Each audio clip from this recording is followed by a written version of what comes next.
Welcome back to the Success Catalyst. My name is Nina Robert. I'm your host, and today I have a dynamic guest who has made significant waves both in the world of martial arts and podcasting, Chris Beane. Chris is not only a skilled martial arts instructor, but also a powerful leader, mentor, and the driving force behind the prestigious Initiative podcast. His unique approach to teaching and mentorship has earned him a loyal following, making him a sought-after guest for platforms eager to learn from his profound wisdom and dynamic storytelling. Welcome to the show, Chris. Hello, and welcome. Thanks for having me.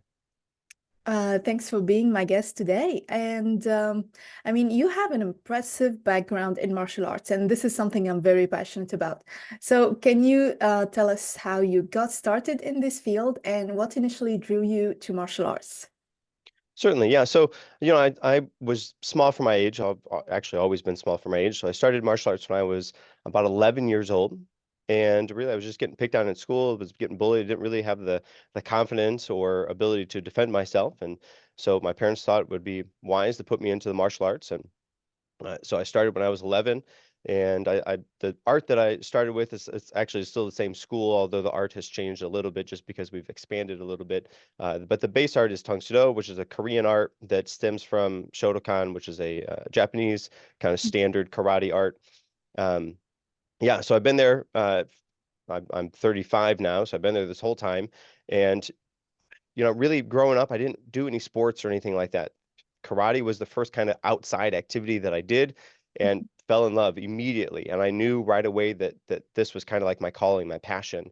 And about when I was about 14, I got a work permit for school so that I could start to help and teach the classes. And prior to that, I was already kind of doing the helping of teaching of classes, just wasn't getting paid for it yet because I wasn't old enough. So I got the work permit from school so I could get to start getting paid to teach the classes, or to help teach the classes, I should say. And really, this is my first job, and kind of only quote unquote real job that I've really ever had. And again, I knew that there's just such a passion that I have for this. And the wonderful thing is the owner, my boss, um, really gave me a lot of opportunities to learn and grow and do different things within the roles that I've had. And I've had all kinds of roles, from working the front desk to teaching the classes, writing the lesson plans, managing the teams, cleaning the bathrooms, whatever it is. I've done done the whole gamut all the way through.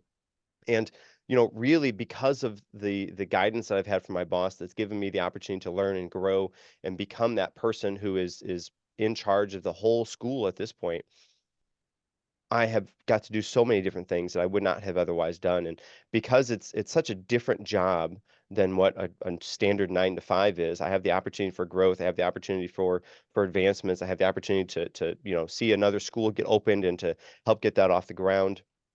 It really has been a life-changing experience. And I think because I've been there for so long, my boss is it's almost like family, just because I've known him since I was 11 years old, and he's got to see me grow from some child to adult and all the things in between. And that type of relationship that I have with him is deep, and I strive to have that same type of relationship with my students and with the staff that I manage. And because of the way the martial arts works, my students aren't my students just for, a year like in school, but I get to see my students learn and grow. In fact, right now I'm in the process of handing off a new school to another instructor that's been with me since he was 3 years old. I've got to see him literally. I have to kind of almost beg and plead with him to get him onto the floor when he was 3, and it was a challenge to get him to stay in there. Now he's leading the classes, and he's getting ready to go and operate a whole school on his own, which is a wonderful experience. And I think because of the way that the art works, is the family type of relationship that you're beating each other up, but there's kind of a brotherly or sisterly love that's there. It just changes that dynamic. So when you're training with these people, you're working with these people, you're teaching and leading these people, it's so much different from what again, a quote unquote standard job is like. Wow, that's such an impressive and inspiring experience to have, especially at such a young age. And I guess it's kind of a complete leadership position that you've been having with martial arts, as as a student and then as an instructor. So starting as a follower, having to go through all the challenges that this physical activity would require to, as well as emotional and mental challenges, because I've been there. I know the challenges, and they're awesome because eventually you grow up and you learn so much, not just on a physical level, but at so many other levels in terms of endurance, leadership, getting outside of your comfort zone. That's a big one for me. And knowing that whatever limits you have today, there's always a better way to do things and you can always get better. So now as Right. a And martial. the cool thing about that is martial arts has those things in it by default. And you get to learn those things, but you get to learn them sort of by accident or just by doing the martial arts. The Yeah. the cool thing is the owner and myself now get to take up the mantle for this. We went through and strategically redesigned the program. So they're not the students, the staff, everybody, they're not picking up these skills on accident, but they're purposefully gaining this information in a systematic way so they can develop themselves from beginning to end to be the whole type of person. So it's not just the karate that we're teaching, but it's the life skills, the life lessons, the leadership, the focus, the discipline, courage, all of those things that are infused into the system. So they're Mhm. not picking those up by accident, but on purpose. I don't think I've heard any other martial arts instructor telling me they have a system of teaching in such a way that you did, because I think it's very important so that you're optimizing the experience. You're getting into other aspects of the martial arts, not just the physical thing and let him learn as it comes. So it's really amazing that you see it that way, that you optimize it for a better experience. Now, my next question is, as a martial arts instructor now, what do you find most rewarding about teaching and mentoring your students? Well, honestly, it's getting to see the student's journey, getting to see where they started. Like I said, I had that 3-year-old that came in, it was squirmy, barely got onto the floor. In fact, we had a little toy dinosaur that we would have to hide in the room, and we did this every day. We had to pick a different hiding space every day for like 3 months just to get and mom was really encouraging. Mom was keeping on them, getting them in there. They would come early for class. We would hide this little dinosaur. They would get him in, and then he would be once he found the dinosaur, then he was happy he was in. And now that kid no longer 3 is now getting ready to teach and lead a school of his own, and I get to see him grow and move from adolescent, graduate high school, graduate college, and then progress on. Those things are the impactful things. It's the lives that I know that I get to influence, the benefit that I know that they get to have when they're on the mat. They may have a tough day, a tough week, or whatever is going on, but then they get to come in on the mat. They leave all that alone. They leave all that behind. They get to come on the mat. We get to do something different, whether it's fun, it's challenging, it's rewarding, whatever it is. They get to see that value, and I get to have that influence over them, just for that little bit of time. But that little bit of time stacks over and over and over for the course of a year and so on. And again, unlike regular schools, we don't take the summer off. We're continuous. So that 3-year-old I've seen twice a week, almost every week, if not now. Well, now I see him 4 or 5 times a week, but every week, all through his entire life. So that growth that I get to see, and it's not just him. I have all kinds of students that have been with me for so long. That is the most rewarding. And on top of that, I have a student that I've been teaching now for about 12, 13 years that has palsy, cerebral palsy. And so he's in a motorized wheelchair. And he's a one-on-one student that I've had, and seeing him learn and grow and do things and challenge his way of thinking from doing things that he doesn't think that he necessarily could do, but he can do because he's tried them and now he can do them. That is amazing. And, on top of that, we have another program that we do, and we've done this now for about 15 years, where we have a special needs program. They come in once a week on Fridays. It's a whole special needs class, and we get to see them earn their information. There's lots of people that have Down syndrome and all of these different things that wouldn't normally do martial arts, but because the program is structured in such a way that they can learn the information, they can participate and do the things, they have so much fun. And it's that childlike joy that they are experiencing, that childlike joy that I get to see and experience through them. That would be the most rewarding thing. Wow, that is so wholesome. I love that you made martial arts accessible and inclusive to everybody. That is not something I've heard before, also because you, so once again, you have a system, and once again, you have a better way of including everybody and to see that everybody gets the best of experiences with their challenges. Because No matter what physical level or what mental level we are at, we all have our challenges, and everybody needs a customized experience. And this is what a good leader is supposed to do: is really personalize this experience and get the most out of their followers, their students, their people, depending on what level they are, and then just pushing them forward and forward. So now I want to know more about your podcast, The Prestigious Initiative. I love the name already. So, and I know it covers a wide range of topics related to learning, leadership, and self-improvement. So, what inspired you to start this podcast, and what do you hope your listeners take away from each episode? Okay, so that's a good transition. So I actually had a podcast previous to that, where me and another instructor of mine from martial arts, we went through about 56 episodes about how to be a better martial arts instructor. And in there, Okay. I wrote basically the manual about how to do my job, the way that I do it. And then we went through and just talked about it, the way we Mhm, interact with the students, the whole thing. And so as that podcast was ending, we knew that it was going to be finite. It was going to have an end, and it had an end, and it was fine. mhm, We had all the gear. We had all the information.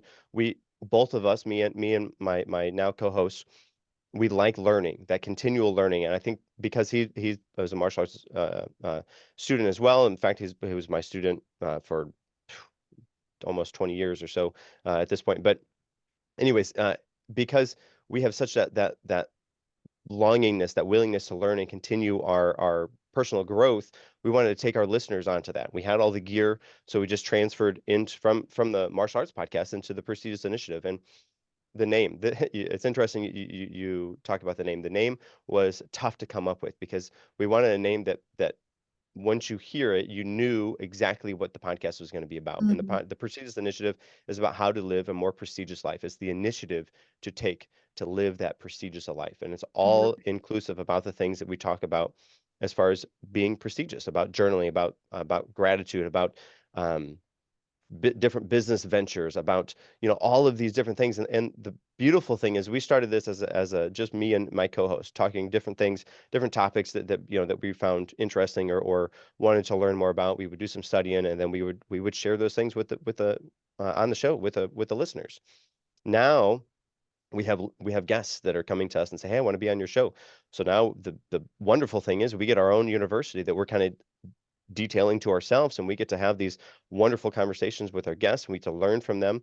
And the beautiful thing is, like, we get to learn, and I get to ask the majority of the questions, so I get to kind of strategically design the conversation as I kind of see fit in the moment, which is nice for me. But also then the listeners get to be on that journey as well, and they get to benefit almost just as much as we're benefiting, just because a lot of the times the people that we're talking to, we've had, CIA operatives, we've had NBA basketball players, all the whole gamut of different life experiences, cancer survivors, and the whole, everything.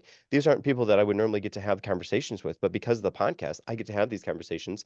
I get to ask them all kinds of different questions. They feel like they like to answer the questions, and then the listeners get to be on the journey as well. So it really is a win-win as far as those things go. I love it. And it's a similar experience for me on the Success Catalyst. I guess I get to talk to guests like yourself and learn a lot from them. And so far, I've been interviewing people from very various backgrounds, and they're sharing stories that I would never have heard about if I hadn't had this initiative to start this podcast and invite them to be my guests. So it's always a win-win situation, and there's a lot to learn, especially when you're hosting and asking questions, and also for your listeners, because the experience gets more and more various every time, and more and richer. So I know that you also often talk about habits that leads to success, and this is one of my favorite topics ever. So can you share some key habits or practices that you believe are crucial for personal and professional success? All right, so let me backtrack just a little bit and kind of build this up, okay? Because from a martial arts background, I understand that habits and practices are close. They're closely Mhm, related. The problem that I have is habit seems to be a magical word. And to me, I hear somebody say, "Oh, just make a habit of that." And what mhm, I have been told, or what we're all told, is once you make a habit, is you can set it and forget it. You don't have to think about it. It just happens on autopilot. And that is far from the case. It's not like that. I mean, I can't remember the last time. That's interesting to say that, but just because of the verbiage, but you can't, if it's a habit, that means it's set it, forget it. That means you can't forget it. But there are times that you forget to do things. It's not necessarily like that. You can't run your life on autopilot, let alone, but you forget to do things, right? Something comes up, oh man, I forgot to do that. But it was a habit. Mhm. I thought it was a set and forget it, but it doesn't work that way. And on top of that, because again, from the martial arts background, practicing is interesting as well, because a lot of times practicing and perfection go hand in hand in most people's eyes. And I like to squash that because I like to set the expectations appropriately. Because a lot of times people say practice makes perfect Mhm. or perfect practice makes perfect. And unfortunately, I'm sorry if this is going to burst anybody's bubble, you're not perfect. I'm not perfect. Nobody's perfect. We're humans. Humans do very little, if anything, perfect. And I can prove this to you. How many times have you written your name before? I can't remember many times, like gazillion Yeah, times. tons, right? Yeah. Yeah, Is it perfect? And here, let me define perfect. Is it the exact same every single time you write it? absolutely not. No. Does it look like it came out of a computer when you write it? Nope. No. So if you've written your name a tons of times, but it isn't perfect, then therefore practice makes perfect isn't something we can do. Mhm. And I can further example this. Because if you're writing your name, if you're learning to write your name, but you spell it incorrectly and you write it a million times, you're going to know your name incorrectly Mhm. until you do the work in order to fix it. And Yeah. with that, I've developed this concept. Practice makes permanent. The way you practice something is the way that you're going to perform it. And Mhm. again, when you write your name, if you write it and you spell it incorrectly, you're going to know it incorrectly until you do the work to fix it. And with this, I couple this idea, this concept, with habits. And I take habits and throw them out the window because habit is not a word that I like to use nearly at all. Practice, practicing these things. I practice studying, and I actually maybe I should explain that too. I don't necessarily read books anymore. I study books, and just that verbiage switch is huge, right? I don't just read the book. I read this book. I read no. I studied this book. And I studied that book. That brings a different intentionality to a different mindset, and that's a practice that I have, daily practice.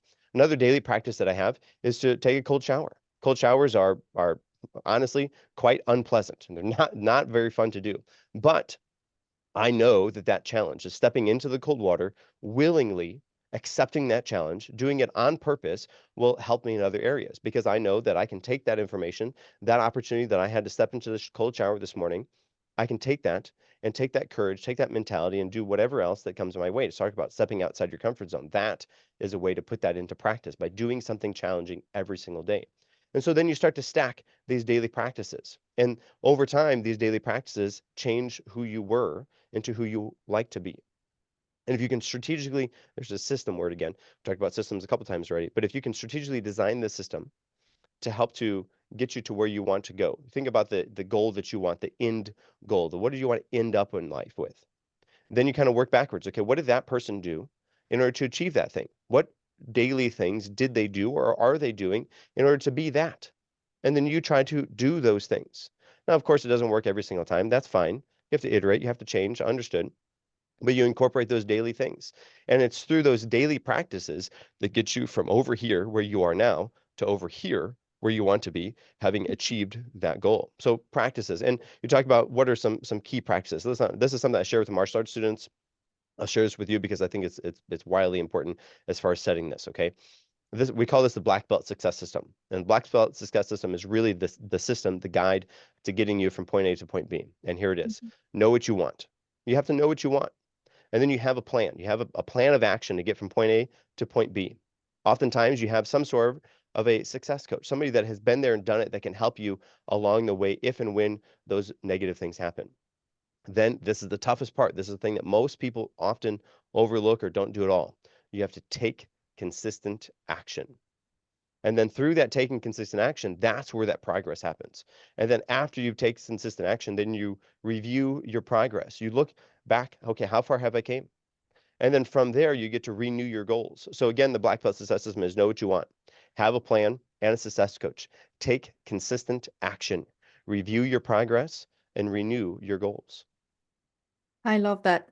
You know, not many coaches and mentors can put these terms in like in an equation kind of sentence, and you have that that way of explaining things in a very simple way and yet very effective, very straight to the point, and I love that.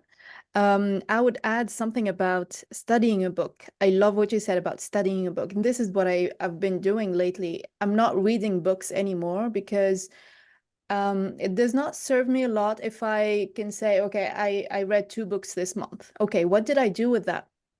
Am I applying every single advice that I read in that book yet? If not, I'll keep reading it. Or maybe I'll jump to another book because this is not the advice I need right now, or I'm not ready to implement this in my life yet. So I'll jump to do other things, to read, to study something else until I'm ready for it. But once I'm ready for it, I'll keep reading and keep studying until I'm applying it, until it's a part of my routine. And I think what you said about practice makes permanent, I totally agree with that. Because if you've been practicing a certain way over and over again, practicing doing the thing the wrong way, you're gonna be doing it like wrong, but in like better and better, but wrong every time. So it has nothing to do with making things perfect. Maybe better, maybe quicker, maybe easier, but not perfect. But I think the challenge here is to stay open-minded in the way we practice and really have this room for improvement and have this room for maybe there's another perspective, maybe there's another truth in doing things. And I guess this is something maybe that will come up a lot in martial arts styles. There are lots of styles, and every style is fighting that they are the right way to do it. And the other kick is totally wrong. And this is a blasphemy. You should never do that. This is totally wrong. But both are effective. So what's the point? That's right. Yes, absolutely. Um, I know something else that I want to ask you about lessons from martial arts. So what lessons from martial arts that have most profoundly influenced your approach to life and business, and how do you integrate these lessons into your coaching and podcasting? Yeah, that's a good question. So we talk about those kind of verbal systems that we talk about. There's loads of those, and I can't go through them all just because there's so many of them. But we do those again because we strategically design our system to give those to our students. Mhm, Like that black belt success system, that is something that we do not quite from day one, but really early on, so the students get an idea of what it's like really to set a goal and set meaningful goals, and then what does that look like to achieve that goal, and then even the renewing your goals at the end of that, because oftentimes people achieve that goal, they're like, okay, great, now what? But so getting those things, I've had tons of those, and I think the one that has the most profound impact on me mhm, is what does it mean to be a leader? And this is what does it mean to be a leader is being a leader means having the courage to take a stand for what you truly believe in, despite what others may say or believe. It also means living your life for compassion or with compassion for others and assisting others in doing the same through your actions and words. And with this, we understand that being leader is tough. Being a leader means having the courage to take a stand on what you truly believe in, despite what others may say or believe. So not only does that mean that leaders have to have courage, leaders are go through tough and challenging times, but leaders are often not on the same path as everybody else. And because they're not on the same path as everybody else, they don't think the same way as everybody else does. They get consistently bombarded or taken down or perhaps even canceled because of the things that they are standing for. But mhm, leaders being a leader means having the courage to take a stand for what you truly believe in, despite what others may say or believe. It also means living your life with compassion for others. So you have to have compassion for your followers. You have to have compassion, not just for your followers, but for even for the people who dislike you or try to cut you down. And then you have to assist others in having that compassion, assist others in being courageous and through whatever endeavors that they have. And you do this by your actions and your words. And through that whole that that's one sentence or sentence and a half, two, whatever it is, that is enough that encompasses what it means to be a leader. And you can parse out all kinds of different meaningful information from there. And another kind of meaningful thing that I've had, and this I got this information from my boss. I as odd as it was, I was in high school and for the longest time, in fact, even now, I don't listen to music in the car when I drive. And I had a fair trip from high school to work as I was, early on there. And so my boss gave me Zig Ziglar tapes that I was listening to in the car. And again, as a high schooler listening to Zig Ziglar, I'm sure I'm on a way different path than most other people. If you haven't heard of Zig Ziglar, he's I think he's gone now, unfortunately, but profound motivational leader. If you haven't heard from him, definitely check his stuff out. But I heard this early on, and honestly, this is like the thing that I live my life by. And here it is. You can have anything in life you want if you just help enough other people get what they want. And because I live these things, because I not only I teach them, but I live these things. And because of that, it just becomes part of who I am. So you talk about sharing it with my coaching clients or with my students. It just becomes part of me.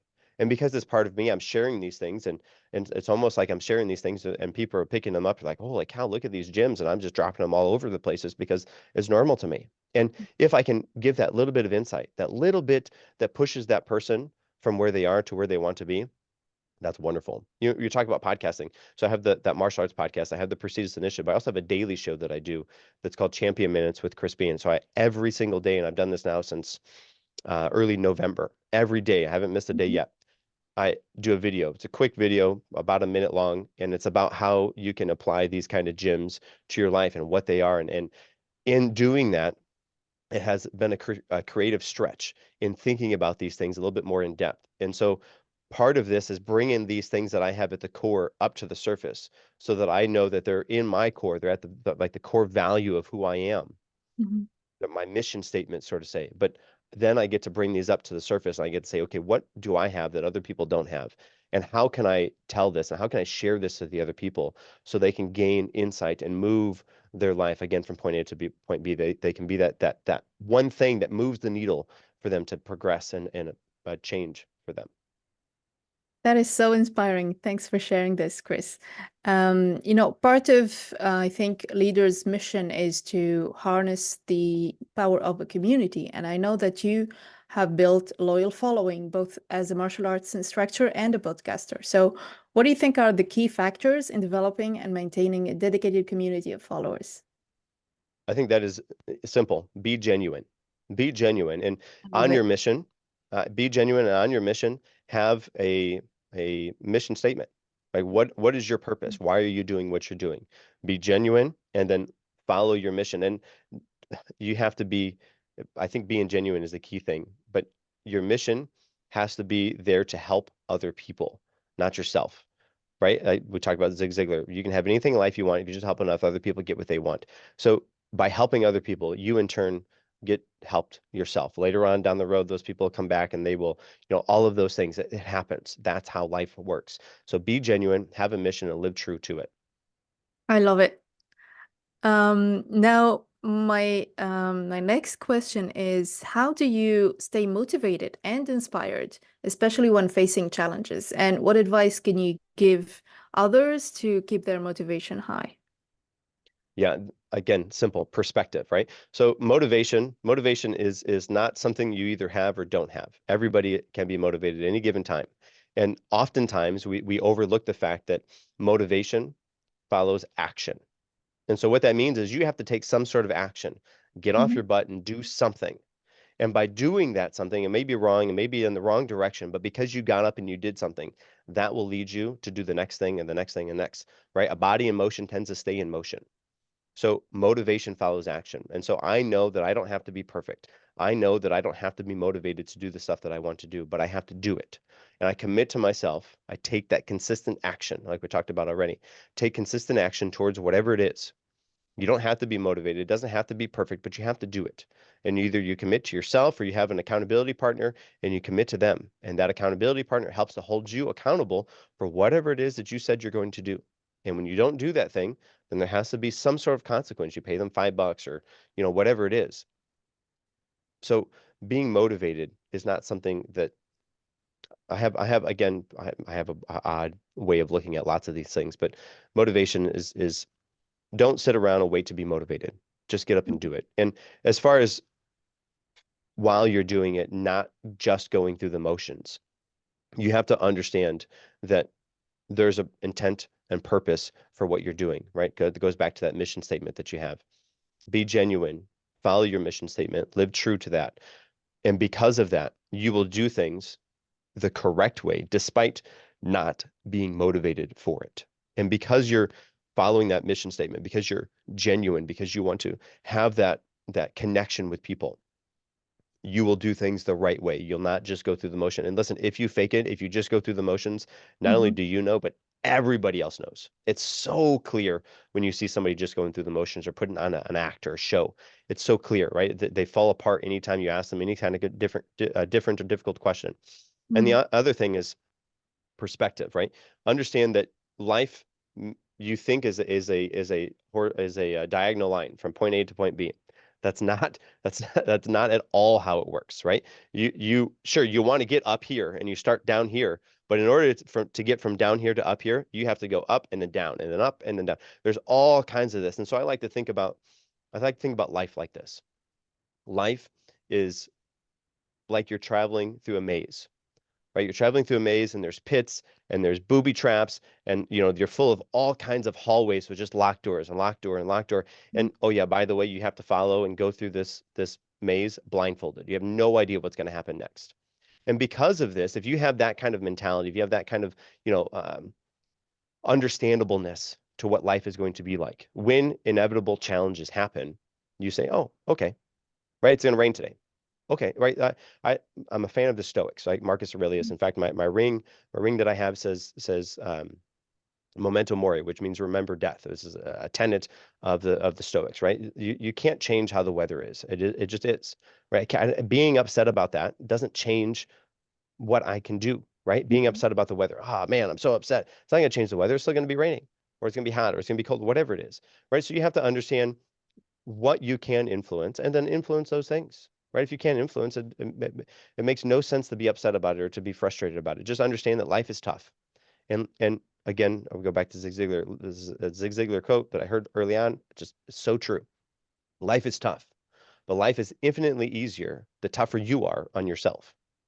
And if you can live life like that, understand that life is tough. And if you are tough on yourself, life will be so much better because you were tough on yourself. You hold yourself accountable to whatever those things are. That I hopefully I answered your question. Maybe I got off topic a little bit. Oh, no, you did not. You shared so many gold nuggets in here. So I'm really inspired, and I love what you said that motivation follows action. I think of motivation as a state of mind. It's like a vibrational state. It's a mood that you can put yourself in. You literally can decide, I'm going to put myself into a motivated mood. I just have to start doing the thing, and then I'll have the energy to do the thing. And the more you're into it, not outside of it thinking of how overwhelming and stressful it can be, the more you're into it, the more you're focused on your action, and the more you have maybe a win to celebrate, maybe something is working. Maybe that scenario that you thought is going to be the worst is actually the best, and it turns out it's a win-win. Whatever it may be, just go and do it, and you'll get the energy and you get the motivation to do it. And what else did you say about perspective that I love? I love the change of perception and how it changes things around us. Because I guess what people usually tend to think that, okay, I'm upset about this situation and I'm the victim here and everybody else is being unfair. It's because it's easier to get this mindset of the victim and just wait for things to change for you because maybe you're the center of the universe. I don't know. But I think when people tend to think like that is that they're forgetting of how powerful they can be in changing the situation just by changing their perspective. That is, Yes, that's always absolutely. remember. Well, it's interesting you say perspective because okay, so I was talking to a guest a couple of weeks ago and we talked about perspective and me and you can be looking at something exactly the same, Mhm. exactly the same object, but you perceive it as differently than I do Yeah. because you have all kinds of different mindsets and mentalities that you bring to it, and I have all kinds of different mindsets and mentalities that I bring to it. And that perception of whatever the thing is, whether it's an object, it's an event, is all based on where we stand and all the things that we brought to the occasion. The Hmm. hard part is sometimes we have to take those things that we carry around with us in a briefcase and put that briefcase down. Leave it alone, leave it at home, go open it, go through those things eventually to see what's in there. What are you carrying around with you? What is weighing you down? And what of that is actually useful and helpful to you right now? And what Hmm. of it just is garbage? And with perspective, it's the tough thing is so all of the things that we perceive, the majority of the things we perceive come through our visual, right? We look at things, that's how we perceive things, or we Yep. think about things, but you think about things, you think about them as acting out. So in a visual type of representation. And because of this, like we know that our vision is intaking so much more information than what we're actually able to focus on. We're able to focus on like a tenth of the percent of what is actually being perceived, right? All the rest of it just goes into the subconscious. Yep. And the subconscious is really interesting because the subconscious brain is basically like your basic programming, your operating system for you to be you, right? You talk Mhm. about, how do you know when you wake up to be you? Well, it's because your subconscious has all of this information, all this data that's in there. And until you bring those things from the subconscious to the conscious, you don't know that they exist. You don't know that those things are there. So as you're perceiving events, you're seeing them. They're going through a tenth of what you're actually able to focus in on, but that 10% and all the rest of it is going to the subconscious. And because your subconscious is your basic programming for you to be you, all of that is how you interact with that event, whether again or object, whatever it is. But if you can alter your perspective, if you can have a new way of thinking about things, that tends to bring stuff from the subconscious to the conscious. And then once it's in the conscious, you can say, oh, well, that's useless. I don't need that. And then you can throw it away. And then it's no longer in the subconscious or in the conscious because you brought it from one to the other and thought, oh, well, I don't need this. And you got rid of it. That is the way to progress. That is the way to actually change your way of thinking about things. You're changing your perspective. And a quick note, you talked about motivation. Motivation, yes, is a state of mind, but so is confidence, and so is creativity, right? We get stuck Yeah. into those things and people think, oh, I'm not confident, oh, I'm Mm. not creative. You are. You can choose to be those things, Yep. just like you can choose to be motivated. You can choose to be confident. You can choose to be creative. You can choose to be motivated. Those are conscious choices that you can make. But because you say, oh, I'm not that, then you have a self-fulfilling prophecy and you're never going to be that because you know, or you think that you know that you can't be those things. And that is so tough. And I think that gets coupled with those are stories that were told by us, by whoever, when we're kids, and we just live these things out. We live these stories out. We put them into our briefcase. We carry those things around, but until we bring them from the subconscious to the conscious and get rid of them, then we know that we can be motivated, we can be creative, we can be confident because we can choose to be those things. I love how you assimilated these thoughts and habits and feelings to a briefcase. This is actually the paradigm. And a paradigm, I always like to associate it to like a software. It's like there's a ton of stuff and like maybe useless files and viruses and all kinds of crap that we're carrying along unconsciously. And not only that, it dictates the majority of our habits, the majority of our attitude, our way of being, and we're just unconscious. But I like what you said about having the choice to actually ignore it, accept it, or reject it. You can say like, this is not serving me, I'm gonna just get rid of it, I'm not gonna react to this situation, or I'm not gonna entertain or invest in this thought or in this feeling. It's a great reminder that we do have the choice. We are that powerful being that have the choice to dig deep into the subconscious mind and take whatever is not serving them and just throw it away and just put something else that's more useful in our lives. So thanks for the reminder. I really appreciate it, Chris. So finally, is there any message you would like to leave with our listeners today about the importance of self-improvement, leadership, and the journey to success, or any other thing that you want to say? Sure. I like to talk about this too. The where you are is where you are. You can't change where you are, but you can Mhm. change your direction, the heading that you're going to go in. And understand that it's a conscious, like just talked about, that's a conscious choice.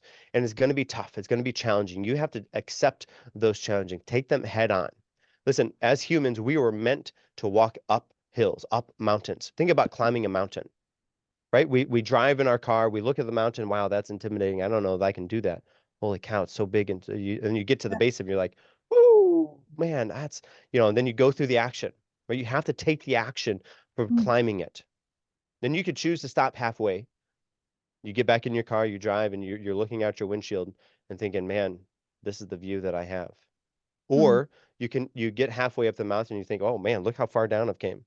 Look how far. Oh, all right, yeah, I'm ready. Let's go some more. And then you go more. And you look much for me. I'm gonna go back and I'm gonna look at the view through my windshield. Or you can make it all the way to the summit. Once you get there, you can stand out and look at that view. At that view, what it was it worth, right? That challenge, that hardship that you endured on purpose to climb that mountain, to reach the top, the peak, the view, that view made it all worth it, right? Going from point A to point B. Yes, it was challenging. Yes, it was tough. And yes, you had the opportunity to cut and go back at any given point, but you chose to endure. You chose to accept the challenges and face those things head on, and you made it all the way to the summit. And yes, those challenging things are going to be memorable. Yes, those challenging things will shape and mold you into the type of person who can make it to the summit, who can receive that gorgeous view, as opposed to the view that you would see looking out the windshield on your drive back, making it only halfway. I love that image. Thanks a lot, Chris, for sharing this. I'll make sure to include all your social links so that our listeners can easily contact you and connect with you. And as a reminder, your podcast is called The Prestigious Initiative. It's been a great pleasure having you, Chris, today on the Success Catalyst. I wish you all the best, and I hope to collaborate with you in the next episodes on the Success Catalyst. For now, thank you again, and I'll see you again in the next episode.